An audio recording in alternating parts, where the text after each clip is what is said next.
Welcome back to my Crochet 101 series, where today I'm going to be covering common crochet mistakes. The objective today is to discuss common mistakes that are made by crochet beginners, but really crocheters in general, and then aid in troubleshooting these issues so that whenever you're going into your projects, they can come out better maybe than they had been before. Here are the 5 mistakes that I'll be covering today, which are going to include uneven sides, inconsistent results, having a too small yarn tail, curling edges and sides, as well as lack of preparation. Without further ado, let's get started.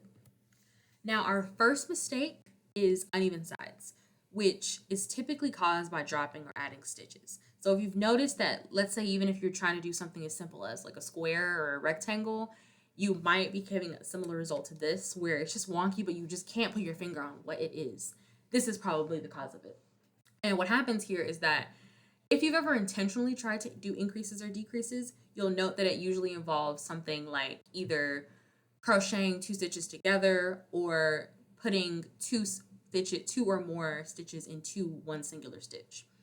Other reasons this might happen would be like if you, for instance, you know how you would chain 1 or more for the height of your next row, you might accidentally be crocheting into those chain stitches, which therefore lead to more stitches than you actually intend to, and therefore uneven sides. My solution that I would recommend is to overall use stitch markers so that you can ensure that you have sort of like a visual aid or marker for, hey, this is where the first stitch I need to be working in, and hey, this is the last stitch that I need to be working in. If you have a small enough number of stitches, you could also count your stitches after each row. So let's say you had like 10 stitches. You could just go like, okay, I'm done with this row. Let's see, I have 1, 2, 3, 4, 5, 6, 7, 8, 9, 10.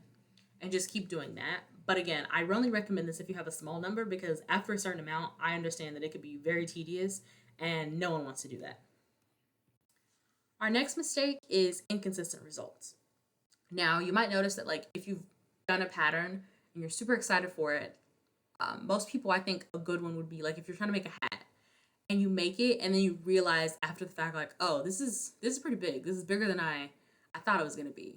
It's probably because you have differences in the tension that you are using and or the materials. And so what I mean by that is like if, for instance, the pattern called for like a type 3 yarn and a certain hook size, but instead you decide to use either a different hook size or even a different yarn type in general. Those can cause differences, especially if you're not doing a gauge swatch to check to see that you're getting and yielding similar results. So the solution here would be just to make sure that you're noting what yarn is used in the pattern. And then if you do decide that you want to change one or more aspects of how it's created, that you sort of manage your expectations. So if you're actually trying to get it to be a little smaller, you might intentionally be changing like your hook size. But if it's not intentional, and you just didn't read that part or you missed it or whatever, just make sure that you're doing, like, for instance, like I talked about, a gauge swatch to make sure that you're meeting the same gauge. That way you're going to get a pretty similar result, which is probably the goal. Our third mistake is a too small yarn tail. Now, the title is pretty self-explanatory in that the cause is often that you don't leave enough of a tail. You might be like underestimating how much yarn is going to be needed to finish it off. And for this, I would recommend sort of a general rule of thumb would be leaving around at least a 6-inch tail. That way you can make sure that when you're at that finishing stage that you have enough to weave it in fully and make sure that it's stable and will not come out.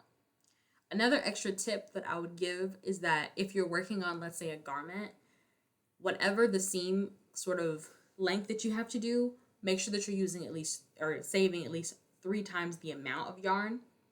So for instance, let's say this picture right here, this is a garment that we're trying to seam and we're trying to seam up this side.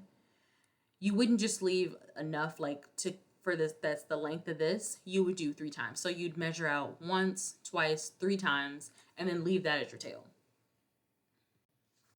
Our fourth mistake is curling edges and sides. And this is typically caused by too tight or loose tension. And for the solution wise, in general, just make sure that you're pretty consistent with your tension, which I understand, especially if you're a beginner, that it can be kind of like, okay, what does that mean?